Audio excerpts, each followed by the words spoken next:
Wait lang, kakainin ko lang to sa akin. Paano, di ba, isa lang yung sagot na yon na tama? Doon sa question na ibibigay nyo. No, Paano so- pag parehas kami ng isasagot din na So mali? we have to choose who explained it The better. best, okay. Alright. Para siyang mini debate, pero pwede kasi kayong ibang sagot. Alaysa naman. I was just asking. Ready? I was just asking. Tarantula. Kung sino ang gustong mauna, sabihin nyo, may tama ako. Okay? Pag gusto nyo mauna sa susunod na sumagot, just raise your hand, may tama ako. Okay? May tama ka, no?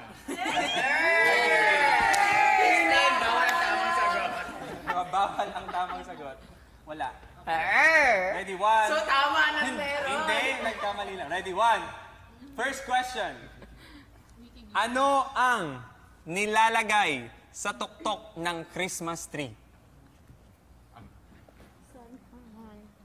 Raise your, may tama ako kung ano ang nilalagay sa tuktok ng Christmas tree? Mukhang nahihirapan ang ating mga housemates sa pag-iisip dahil maraming pwedeng tamang sagot dito. Ay, maraming pwedeng maling sagot.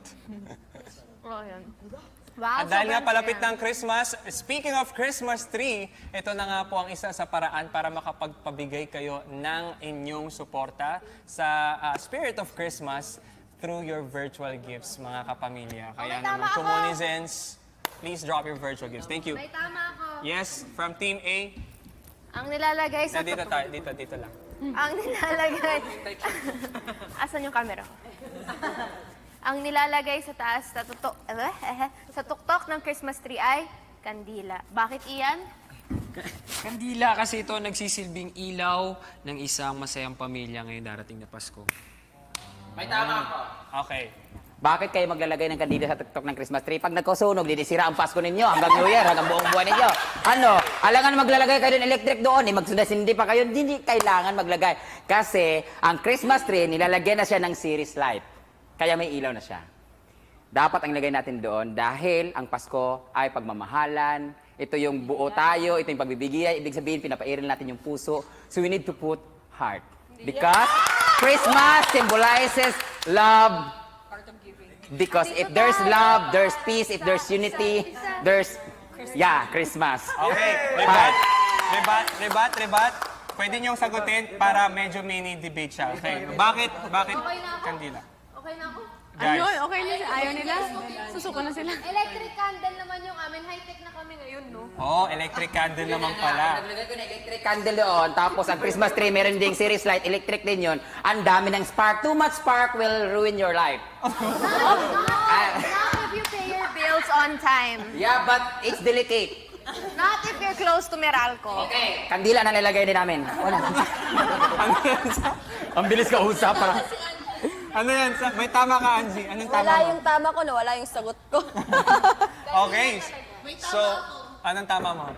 Kasi talagang itong Christmas, di ba? Talagang pagmamahalan. Kaya naman mahal na mahal natin ang mga communizens kasi talaga send as much as virtual gifts as you can because this is really for our advocacy and this is really for you guys. So, heart talaga ang ilalagay natin kasi guys, andito tayo para sa isa't isa.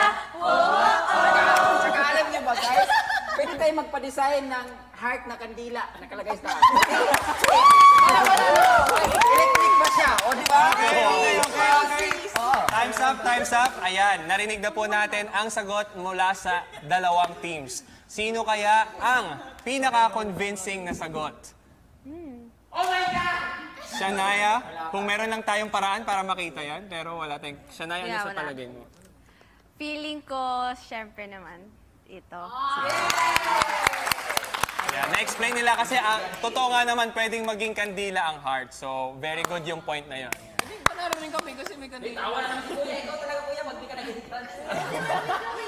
Okay, round 2, let's Round move 2, on. huwag kayo mag-alala, may round pa. May round 2 pa. Yes, para bawi yung other team. Okay. Sa pelikulang Frozen, sino ang kapatid ni Elsa? Sino ang kapatid ni Elsa sa pelikulang Frozen? Okay. Sobrang konyo ko doon. Narinig ko yung tumawag ko. At dahil dyan mukhang nahihirapan kung mag-isip talaga kung sino ang kapatid ni Elsa. Mamaya, pangalawa tayo. Sila muna. Okay, Alex. May tama ako. Si Elsa ay walang kapatid dahil walang himala! Okay, ano tama? Naniniwala ako na ang kapatid talaga ni Elsa ay si Brenda. Dahil ang lamig ng puso ni Mama Brenda! Tama! Tama! May himala, pero akala ko meron. Wala talaga. So, ang kapatid talaga ni Elsa ay ako. Si Brenda. Kasi sabay kaming lumaki at pinaglihi sa niebe. Kaya malamig, we're all frozen. But the only frozen in my life is my heart. Tinago ko lang siya, pinris ko lang siya, na pag ready niya siyang painitin ng isang taong magmamahal sa akin. Sa pagtulong Okay, Ribat from Team 8. Guys, laban guys! Next, ito na lang. Okay, so obviously, ang nanalo ulit sa round na to ay ang Team B. Oh my God! Sure ba? Dahil dyan, hanapin mo na si Elsa dahil mukhang namimiss mo na siya. So, number 3, pangatlong question. Okay, guys. Guys, bawi na lang. Bawi naman guys. Communication is key. Come on guys. Nandiyan ka pala, Ali? Ali. Kausapin niyo naman si Ali. Kayo, kasi bakit sila puro love team? Double ka rin na. Dahil dyan mga Komunizens, before natin ipagpatuloy ang ating game, please do share the live stream and drop more virtual gifts para mas ganahan pa po kami dito kahit ang init-init sa loob ng room namin ay grabe, mas dinadagdagan nyo pa ng init ng pagmamahal mula sa Komunizens. Thank you so much. Let's go to our third question. Ano ang pambansang ibon? May tama ako. Wala pa. Yung kamay sa ano pa lang. Ano ang pambansang ibon? Yung mali, yung mali.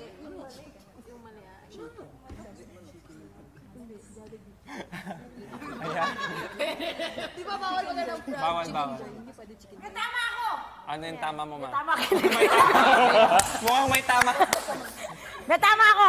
May Ano? tama ako! Okay, ikaw na. Ikaw ang sabi mo kung ano sa tokotin. Sabi Ikaw naman may tama ka ate. May tama ka. Okay. Anong tama? Pambansang ibon. Ano ang tama? Ay, dove. Dove. Kasi it symbolizes peace, unity, and love. Pang Miss Universe yung sagot Okay. na yun, May tama ako, Angie. May tama ako. Oh, joke pala. May tama ako. Yung pabansang ibon natin, Chicken Joy. Kasi bakit? Ito nagbibigay saya sa buong Pilipinas. Alam natin lahat, paborito natin yung Chicken Joy. Boom! May tama ako. Excuse me lang, chicken lang po siya at walang joy. Kaya hindi po siya pwede makonsider as bird kasi na-chop-chop na siya. Kaya nag-joy, niloko na siya. Okay? Pwede niyo po siyang sabihin pambansang food, merienda, o paborito niyong pagkain. Hindi! Ang dab, ang paborito, ang pambansang ibon. Bakit? Hindi lang siya ibon na nagsisimbolize na purity, love, and unity, and everything. Nagagamit natin sabon sa katawan. Ribat, Katie. Pero the thing is... Ayoko na. Katie, kaya mo yan. Pero mas madalas natin nakikita ang mga manok dito. So, of course, like kung bambansang ibon, dapat it's supposed to be the one that symbolizes what we have talaga. And yung abundance of Minsan, hindi lang dapat natin nakikita ang mga pambansang ibon dito. Dapat lumilipad siya, free siya, tapos pag tinawag mo, babalik lang siya, katulad ng kalapati. Talagang loyal siya at talagang andun ang pagmamahal sa'yo, kaya naman siya ang totoong pambansang ibon. Tama na, guys! Lahat, ang daming purpose ng chicken. Di lang natin siya nagagawa ng chicken joy, di lang siya natin nagagawa ng adobo, pero pwede natin siya tawagin ng enola. Wait! Hindi pa. Enola! And that's what brings our family together. Ang main purpose ay lumilipad. Go. Ang ibon dapat lumilipad na malayo. Malayo. Diba? Dapat malayo. Doon tayo nagkakaisa. Ang tagal! May tama. Papakita yung ating pagmamahal para sa Ang layo. Guys, ibon. Go. Ang nakakaingat. Mahal niyo siya, pinagmamalaki niyo siya kasi pabansang ibon siya. Bakit niyo naman sila niluluto? Mauubusan dahil ng pinagmamalaki nating pambansa kung sila ay... Dapat ang ibon ay malaya, lumilipad at hindi kinakain at niluluto. Pambansang ibon, hindi pambansang pagkain! That's why they reproduce. Diba, vegan?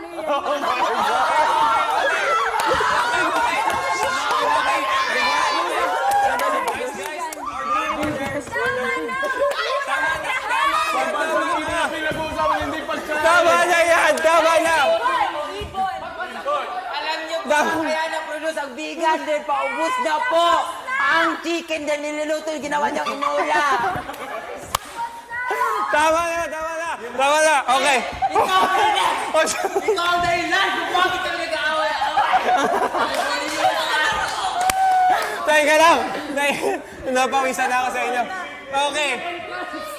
Gusto niyo ba makita yung ulo ng ibon? Nandun! Hawak ng kameraman!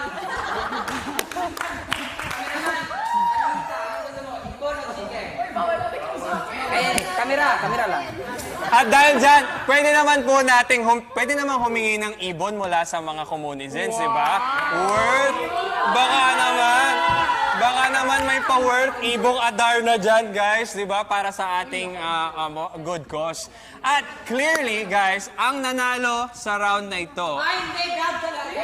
Wow! Kasalukuyan po tayong mayroong 277,000 diamonds. Maraming million. salamat. Yes, wow, grabe. Million na nga po talaga. Ramdam namin ang painit ng painit ang ating room at mas painit pa ng painit ang inyong pagmamahal. Grabe. Kaya naman, 1,277,000. ang nanalo sa round na to, Shania, sinong nanalo? Ang nanalo sa round na ito, sa mantingin niya, Anjo. Ang nanalo sa round na to ay ang Team B.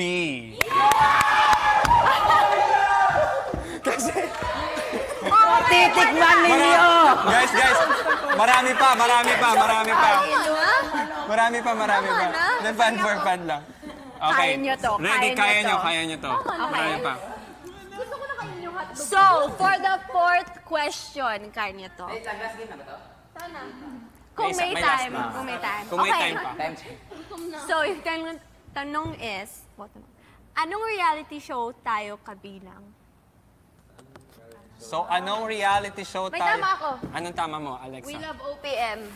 We Love OPM, ang reality show. Kasi ilan na ba ang nabuo nating kanta? Halos mahigit 20 na. So malamang sa malamang, singing show to. Ang dami na nating singer. Eliza is a singer. Samantha is now a singer. We are the Phenomenal Altos. We have Jordan. And the rest, lahat tayo dito ay kumakanta palagi. Ito nga, tuwing Kumunites, kahit nasusurprise kami, kumakanta tayo. Kaya talaga namang we love OPM tayo dito sa bahay. At dahil OPM lang ang pwedeng kantahin dito sa lugar na to. Yes. May tama ka, Ma. Anong matama mo? Anong tama mo? Ayan. Ang laro. Ang reality game show na kung saan kasama tayo ay Game Ka Na Ba? Kasi itong Game Ka Na Ba ay nangangahulugan na lahat tayo ay laging game sa lahat ng bagay, sa lahat ng oras, sa lahat ng week, sa lahat ng araw. Lahat pinaglalabanan natin, kahit puso natin, pinaglalabanan natin araw-araw ng tas lahat. At hindi lang sayaw, kundi kanta, pati puso natin pinaglalaruan. Ano pa nga yun? Grabe, Game Ka Na Ba? Yun lang, ganun lang, that question marks, exclamation point, saka yung kama Oxford. Angie, may tama ka. Anong tama mo, Angie? Sabi mo kanina na always ready, but yung title sa ano nyo is Game Ka Na Ba? May tama ako kasi sa game ka na ba lagi tayo nagko-question but we will never be ready unless we say so. So kailangan yun yung lagi natin tinatanong sa game ka na ba kasi dapat tayo laging ready. Thank you. Okay lang po.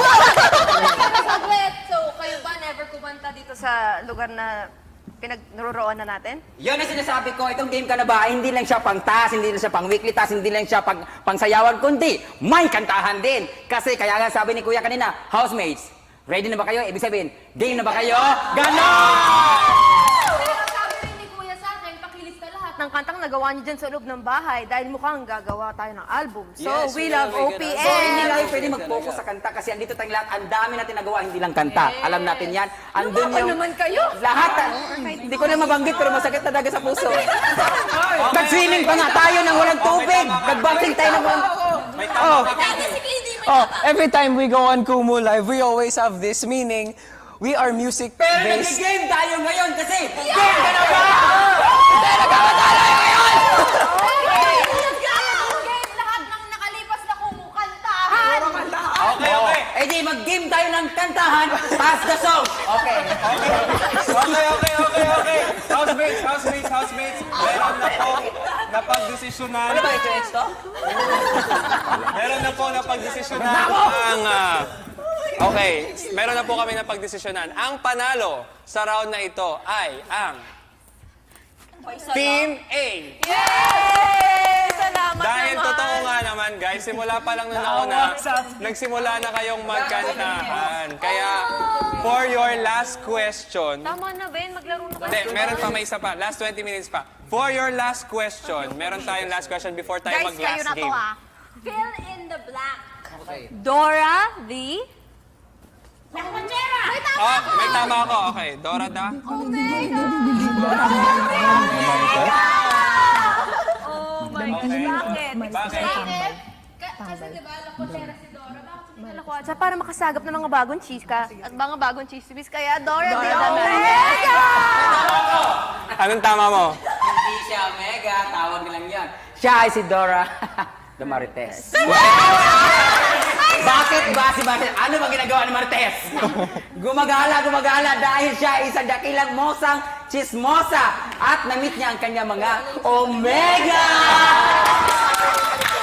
Pero ang unang sinasabi ni Marites, pag nakakita siya ng chika, edi, Omega! Si Dora is the Marites! Kasi marami silang mga Omega! Exactly, that's why. Same point. Okay. Housemates, mukhang klaro po. Pero, guys, Komunizens, sa inyo po namin iniiwan ang huling desisyon na ito. Kaya naman, mababalitaan na lang po namin sa loob ng bahay kung sino sa dalawang team ang nanalo. Comment down below kung sino po sa tingin nyo sino si Dora the Marites o Dora the Omega. Dora the Marites o Dora the Omega. Yan po ay iniiwan namin para sa inyo. Malalaman na lang po namin yan mamaya pag ano. So guys, comment below and drop your virtual gift sa pag-comment para naman malaman namin kung ano ang tamang sagot. Dahil ang current diamond count natin, ayan, meron tayong 1.200. Yeah, 1,285,000 diamonds, guys. Maraming salamat. And the existing virtual gifts are Star, Coin, Big Brother, at Bahay ni Kuya. Yes, yun lamang po ang pwede nyo